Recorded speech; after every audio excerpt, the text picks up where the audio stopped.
Tu viens de découvrir une infidélité.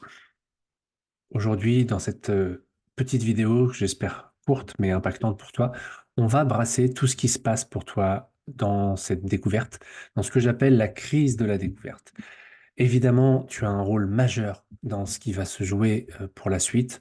Tu as des responsabilités et c'est malheureux, mais t'as rien demandé. Mais par contre, effectivement, dans cette situation de crise, bah, ton comportement, tes émotions, la manière dont tu vas agir et réfléchir aura un impact sur ce qui va se jouer derrière. Accroche-toi, ça peut paraître difficile à entendre, ça peut paraître douloureux, mais sache que je pars d'un espace qui est le plus bienveillant possible et j'essaie de te faire gagner du temps dans ce qui se joue pour toi actuellement. Tu viens de découvrir une infidélité et la première réaction, évidemment, c'est de vouloir quitter. Quitter ce couple, quitter cet homme, cette femme en face de toi qui te fait souffrir, avec laquelle, en face de laquelle tu projettes un ennemi, le méchant ou la méchante. Et parce que cette douleur est vive, parce que cette émotionnelle est compliquée, et ben, le premier réflexe qui est humain, c'est de se protéger. Et la première protection qu'on pense, c'est donc de quitter cette relation. Ça y est, c'est plus possible. Euh, de continuer à exister dans ce lien, d'avoir confiance, etc. Donc ton cerveau, il part à droite à gauche. Évidemment, quitter, parfois c'est une solution, parfois c'est juste une mise en danger, une mise en sécurité, pardon, du danger que tu perçois, et tu as besoin de prendre du recul. Quitter reviendra peut-être possiblement plus tard, mais aujourd'hui, juste après la découverte de l'infidélité, c'est plutôt une prise de recul, un espace pour toi dont tu vas avoir besoin, plutôt que véritablement d'envisager de quitter cette relation. Deuxième grand thème qui te vient peut-être en fonction des réactions euh, très comment dire, biologiques qui vont apparaître, hein. Tu sais qu'il y a quatre grandes réactions avec lesquelles tu vas interagir. Le combat, la fuite, l'inhibition, tu ne peux plus bouger, et la docilité. Donc, une des actions qui va t'apparaître, c'est la possibilité de vouloir te venger. Il y a tellement de douleur dans ce que tu viens de recevoir que tu te dis, mais pourquoi il ou elle s'est donné cette autorisation? Moi, j'ai besoin de venger. J'ai besoin de me venger, j'ai besoin de faire pareil. Donc, tu vas imaginer l'idée que tu puisses toi aussi, à ton tour, vivre cet espace, vivre cette liberté. Peut-être même que tu t'en es empêché jusqu'à présent, mais l'idée, c'est de se dire, bah, moi aussi, je vais faire comme toi ce que tu as vécu. Donc, à chaud comme à froid, la vengeance est jamais bonne, ça part jamais d'un bon espace. Ça part d'un ego blessé et évidemment, c'est à considérer avec beaucoup de pincettes. Une troisième réaction qui peut être envisagée, c'est l'idée de vouloir punir.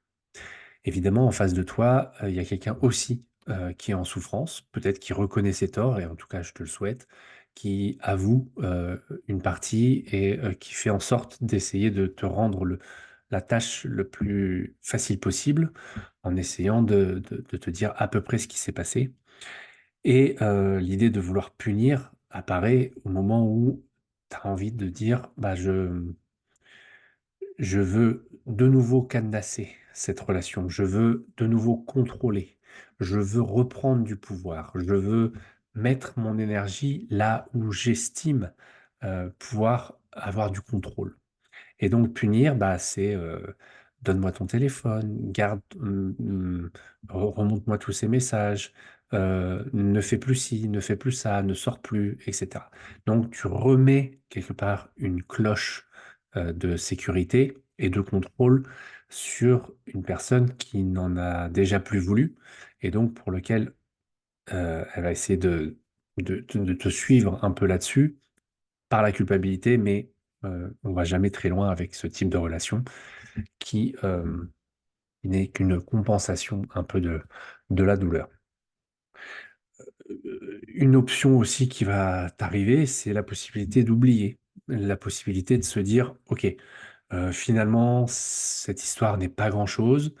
J'ai réagi comme ça au départ et en fait, bah, ça va, ça me fait pas trop, c'est rien, c'est bon, c'est OK. Donc on va avoir tendance à mettre ça sous le tapis. Alors, c'est bien hein, d'accueillir un événement avec le plus de résilience possible, mais malheureusement, ne pas trop penser à l'événement, mettre ça sous le tapis, ça va pas changer grand-chose pour toi. Au final, tu vas juste refouler des émotions, tu vas juste refouler la véritable invitation pour toi à, à visiter un peu cet émotionnel et comprendre ce qui s'est passé dans ce lien. Donc, mettre sous le tapis, c'est au mieux en souffrir, au pire, voir ça que ça va ressortir un peu plus tard. D'accord? Donc, il ne faut pas minimiser ce qui s'est passé. Cet émotionnel veut dire quelque chose et ça mérite une introspection pour toi, pour ton couple et pour ce que tu as envie d'en faire, évidemment. Et pour ton partenaire, évidemment. Heu, un une autre facette de toi, c'est, la possibilité de vouloir avancer. Hem, Avancer, ça veut dire: «Allez, c'est bon, c'est pas grand-chose, je mets pas sous le tapis, je prends en compte l'histoire, mais on n'a pas besoin, d'une introspection». Finalement, je comprends, en surface ce qui s'est joué.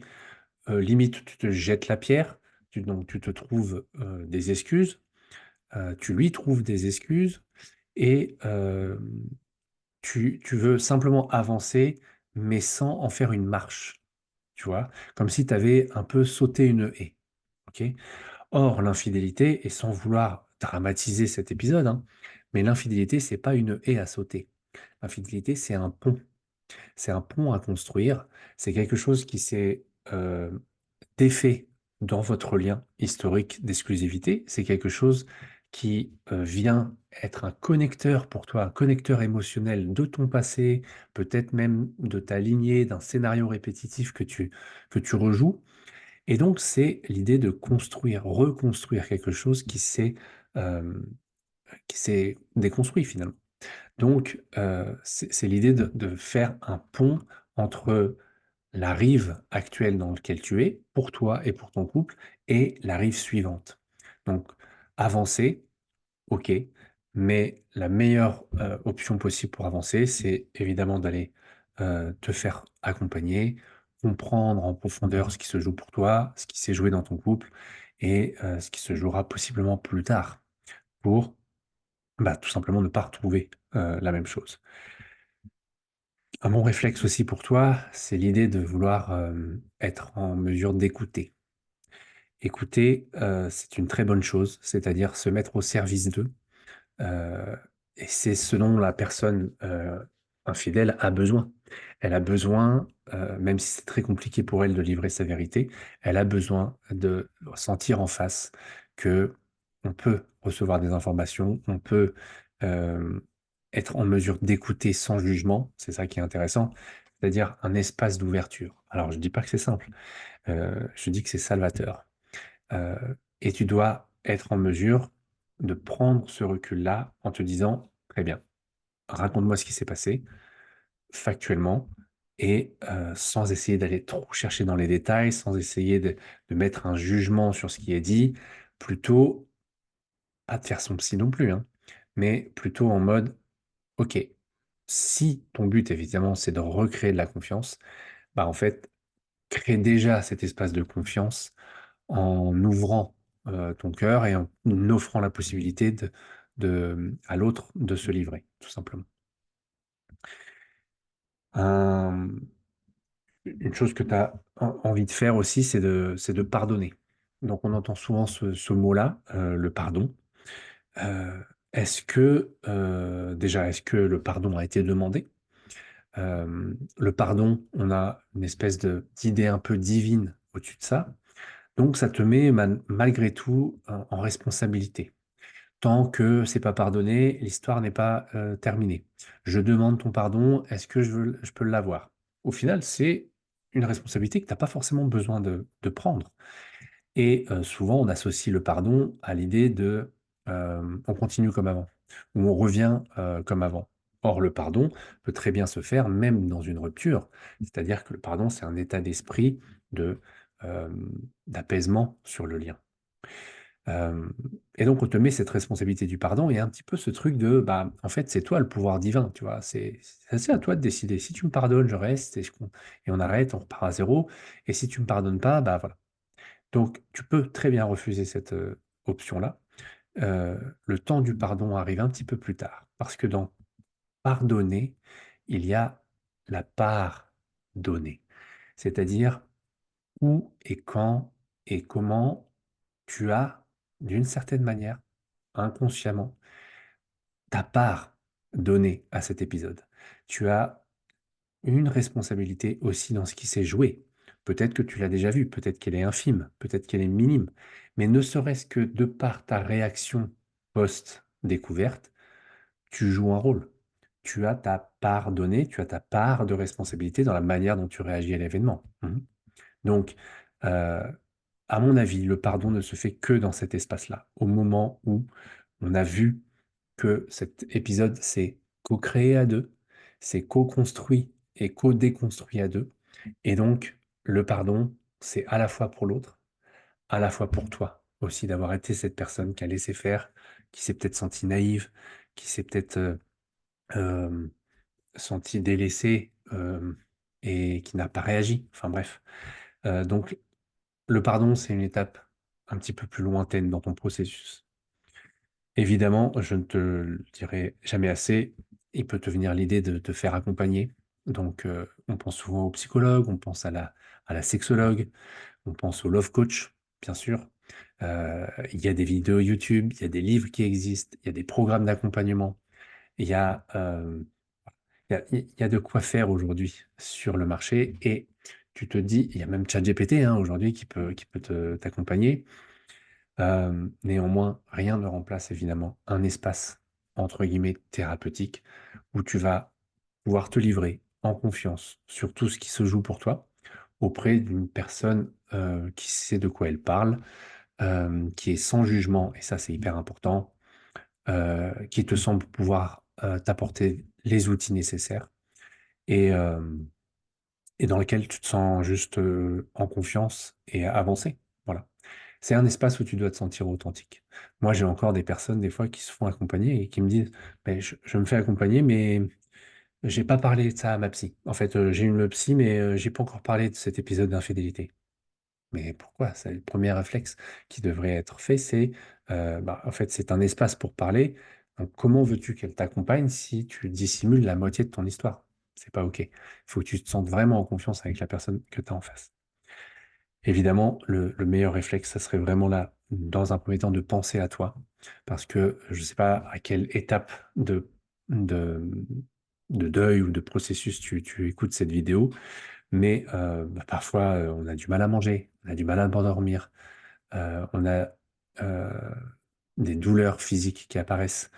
On a, en fonction évidemment du poids de cet événement pour toi et de ta réaction émotionnelle, penser à soi, c'est vraiment la meilleure des options aujourd'hui.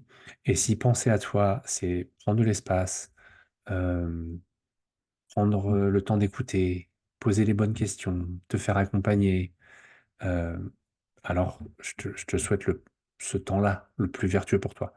Mais mon dernier conseil, entre guillemets, ça serait ne projette pas forcément un pourquoi systématiquement vers l'extérieur.